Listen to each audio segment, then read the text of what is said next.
Hey, this is Aim Higher with Christopher Kai, where we interview inspiring people doing amazing things to share with you how you can aim high in your life, business, and community. Today we have Dan Clark. Yes, Dan, sir. please say hi to our viewers. How you doing?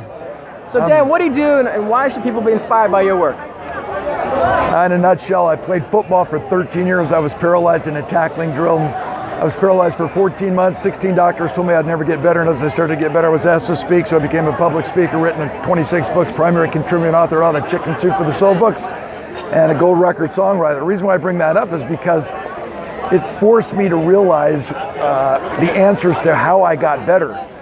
And the reason why I stayed paralyzed for 14 months was because I was asking the wrong questions. I was asking the doctors how to get better when I should have been asking myself why. Once we answer why, figuring out the how-to is pretty simple. And so a real consolidated differentiator between what my message is and perhaps a lot of the other folks that you might interview is I've taken the time to quantify what makes Chris so significant and what makes your guest that you take the time to interview so significant. One of my teammates, football teammates, he was drafted into the National Football League in the second round. After 4 years in the league, one day he walks out of practice, quits, never to play again. Why? He loved being a football player, but he hated playing football. He got what he wanted, but he hated what he got. Successful people get what they think they want at the moment, but those of us who are striving to live lives of significance actually want what we get at the end of the day so we don't die with our music still in us. That's an awesome analogy. What do you most love about your career, Dan? Trying to inspire people so they always leave me saying, I like me best when I'm with you, I want to see you again. It doesn't matter if it's one-on-one, mano-a-mano, or if I'm speaking to 40,000 people in the Superdome. The goal is for every single person to always leave saying, I like me best when I'm with you, I want to see you again.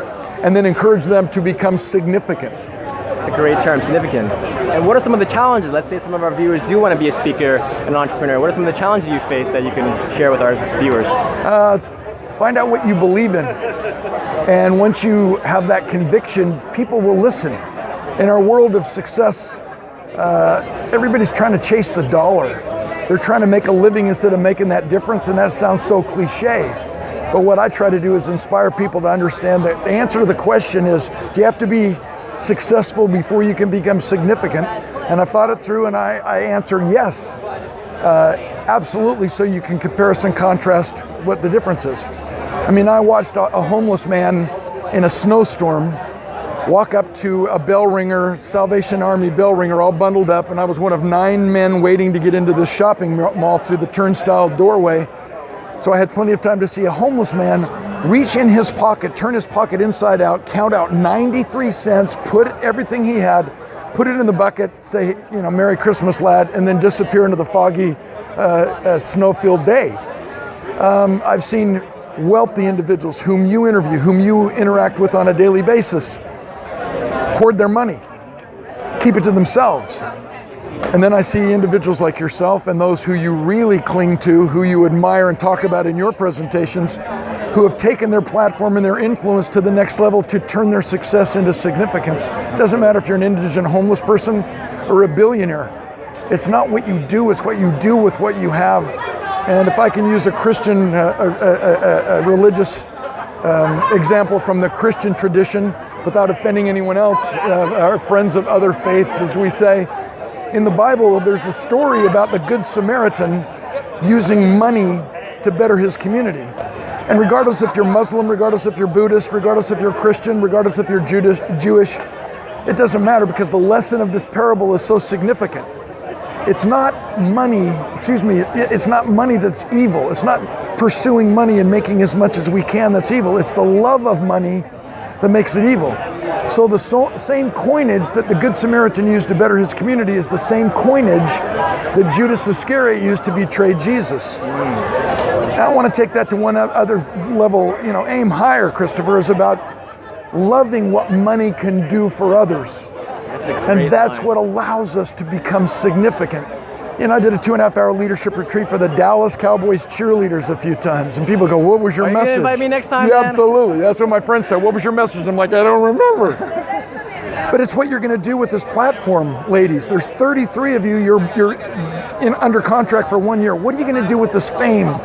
What are you gonna do with this exposure and this ability right now in this moment to make a difference, to go into the schools, to use your platform to attract people, to convince them that they also need to become significant. And I learned that as sad as it is and as momentous it is, I learned that through my paralysis, which means that I share with every one of my audiences.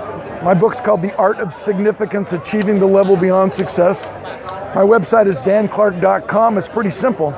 But I share with every one of my audiences that my injury, my football paralysis, was clearly one of the best things that's ever happened to me. Don't misunderstand me. My injury isn't one of the best things that happened to me, but who I became as a man and what I learned from this setback clearly makes it one of the most important events, significant emotional events in my life. Which means if you connect the dots, I would have never met you. And I wouldn't have been inspired by your comments and your remarks today about not only showcasing who you have an opportunity to interact with and mingle with, but what I'm going to do when I'm interviewed in a few minutes is capitalize on on the message that you left us. And that is, why did you single out these individuals that you wanted to network with at the highest level? It's not because of how much money they make, it's because of their significance and how they inspire you and me to rise to the occasion and aim higher to also be significant. I love you, man. You're awesome. Awesome. Dan, thank you so much. Please check out his website, danclark.com. Leave in the comments who you want to interview next, and please subscribe to my YouTube channel. Thank you, everyone. Absolutely. Thank you, Christopher.